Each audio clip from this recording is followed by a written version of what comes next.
आज हम बात करेंगे बिहार के नालंदा जिले के प्राचीन नगर राजगीर में स्थित एक रहस्यमयी और ऐतिहासिक स्थल की।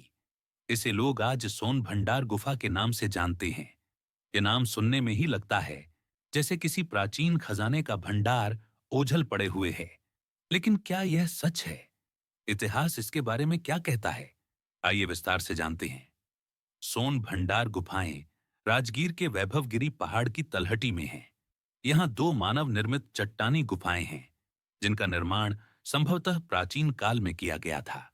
पुरातात्विक शोध और शिलालेख के आधार पर इन्हें तीसरी या चौथी सदी ईस्वी का माना गया है, जब गुप्त लिपि का प्रयोग होता था। शिलालेख से पता चलता है कि इन्हें एक जैन मुनि वैरदेव द्वारा साधुओं के लिए बनाया गया था, इसीलिए यह धार्मिक आश्रय की तरह उपयोग में रहा होगा। इन गुफाओं की वास्तुकला और संरचना उन प्राचीन बाराबर गुफाओं से मिलती जुलती है जो मौर्य काल में बनाई गई थीं, लेकिन सोन भंडार का पॉलिश कार्य उतना उत्तम नहीं है।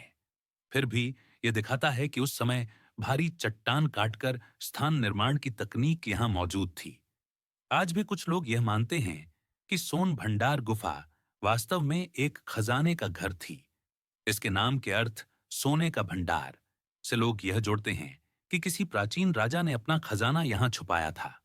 लोक मान्यता में इसका संबंध कभी मगध के राजा बिंबिसार या महाभारत काल के जरासंध से भी जोड़ा जाता रहा है।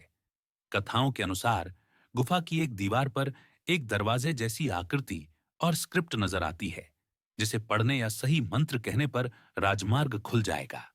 आज तक कोई भी इस रहस्य को सुलझाने में सफल नहीं हुआ है। न तो कोई खजाना मिला है और न ही कोई प्रमाणिक गुप्त मार्ग खोजा गया है। कुछ स्थानीय कहानियां यह भी बताती हैं कि ब्रिटिशों ने भी कोशिश की कि गुफा के अंदर कुछ छुपा है, इसलिए उन्होंने तोप के गोले यहां चलाए थे। लेकिन इसके बारे में कोई गंभीर ऐतिहासिक दस्तावेज मौजूद नहीं है और यह लोक कथाओं का हिस्सा माना जाता है। तो क्या सोन भंडार में सच में कोई खजाना है? इतिहास और पुरातत्व का मत ये है कि इस गुफा का उपयोग धार्मिक और ध्यान स्थलों के रूप में हुआ था और यह एक जैन आश्रम जैसी स्थल रही होगी। खजाना का दावा अंधविश्वास और किंवदंतियों पर आधारित है, जिसे प्रमाणिक साक्ष्यों से सिद्ध नहीं किया गया है। आज सोन भंडार गुफाएं न केवल इतिहासकारों बल्कि पर्यटकों के लिए भी आकर्षण का केंद्र हैं।